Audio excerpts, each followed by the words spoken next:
It's day 511. It's also September 28th, 2020, and we are in Tekamah, Nebraska. You ever wake up in the morning and ask yourself, what am I doing?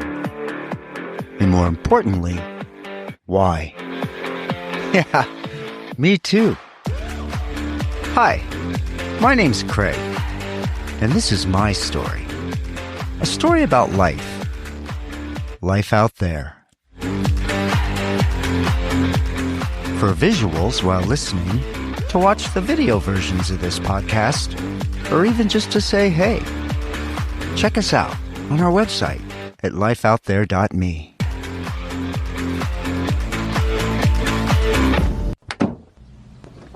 The drive from Craig to Tekamah? Short. Just 9 miles. But this 2-lane Highway 75 stretching between the two wastes no time in retelling the story of this part of the country. It cuts through fields that seem to roll on endlessly. And this time of year, a patchwork of light green, gold, and brown. Cornfields standing tall but dry. Soybeans crisping under the autumn sun. And the farmhouses sit back from the road, some with towering silos, others with barns painted in shades of red that have long since faded. Grain trucks rumble by continuously, the hum of diesel engines blending into the subconscious, but still reminding us that they carry the season's harvest to storage. And as we neared Tekamah, the terrain shifts, just a little. The Missouri River isn't far off, and clusters of cottonwoods, elms, and oaks start to break up the farmland, all showing the season's effects. The road curves, and then, just beyond a small rise, the town appears. A grain elevator marks the skyline, like a silent sentinel watching over the town. And as we pulled into town, the Tekamah City Park appeared just to our left. Turned out to be a pretty awesome spot to level up and plug in for the night.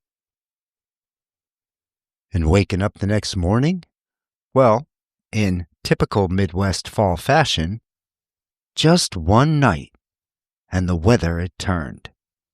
We had said goodbye to a beautiful stretch of sun and welcomed a blustery 48 degrees. The high wouldn't even touch 65 here today. The forecast says nights in the mid-30s.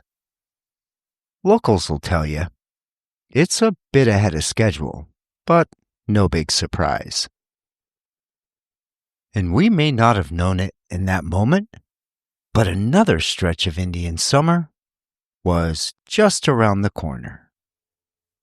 Here, the corn and soybeans that were green just days ago, I imagined, now brown, ready for harvest, and farmers shifting into long days, racing the first freeze to monetize a season's worth of hard work. And all the while, the linden, oak, maple, and flowering crabapple trees that adorn our campground, well, they begin their shift, leaves blowing past in numbers that it seemed to grow by the minute.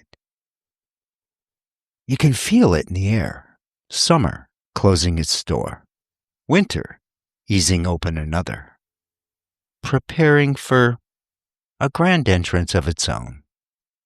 And soon, only the fir trees will hold their color.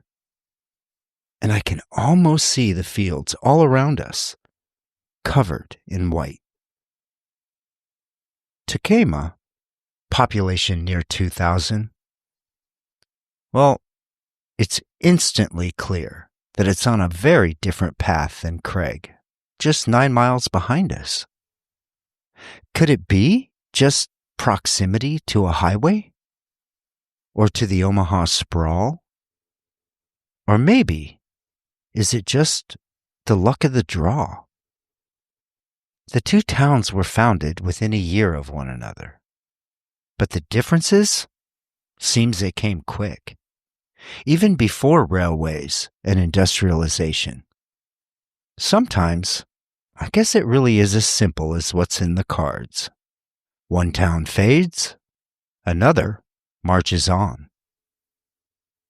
And Tekamah shows both the shades of what once was and the signs that it's going to keep moving forward, fueled not only by farmers and ranchers, but also by folks who work in that big city just up the road, but they choose small town living when the day is done. And the name, Tekamah, well, it comes from the Omaha language, Big Cottonwood. Founded in 1854, incorporated in 1855, and those two major railways would spur its growth. Another key difference from its smaller neighbors. And the naming of the town itself? Luck of the draw. Literally. According to Colonel B.R. Folsom's diary and the town's official website, slips of paper would be put in a hat. First one drawn, Tekamah. I kind of liked it. Luck of the draw. Seems to fit this place. I mean, after all, 165 years later, another luck of the draw. A wanderer from Tacoma, Washington, is standing here in Nebraska. And I thought, Tacoma to Tekamah sort of had a ring to it. We may just hang out here for a bit. Looking a little deeper into the area's history, well, it would be the Omaha people that first called this place home, thriving along the river, hunting, fishing, growing crops, building a rich heritage, a heritage that can still be felt to this day. And then settlers arrived in the mid-1800s, chasing that fertile soil, and the railways, well, they sealed the deal. Tekamah's story, tied to agriculture ever since. Corn and those soybeans, season after season. And here we are, in Nebraska, watching the seasons change, looking at what Tekamah has become, but feeling the past all around us. Long walks around town with Dougie. We'd pass brand new bistros, and across the street, a market that looks like it's been here forever, serving its community.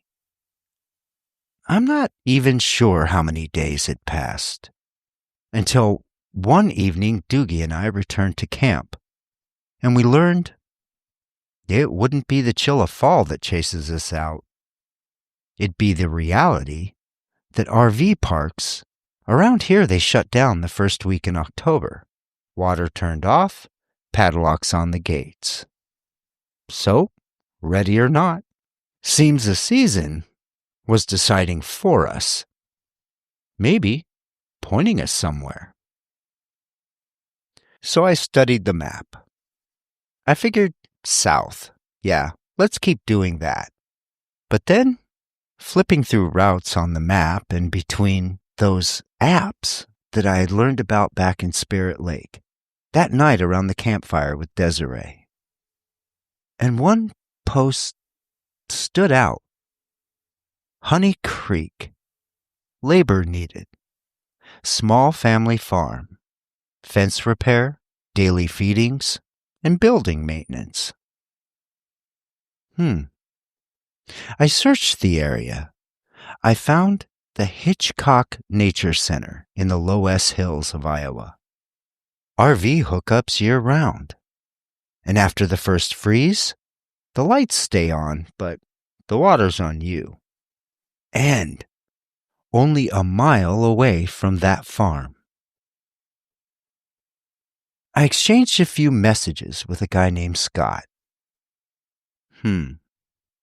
Work on a farm in a place called Honey Creek, Iowa. I wonder what we'll learn there. This thing called life comes with a lot of rules. maybe it's time to break a few. Because you can. No, seriously. You can.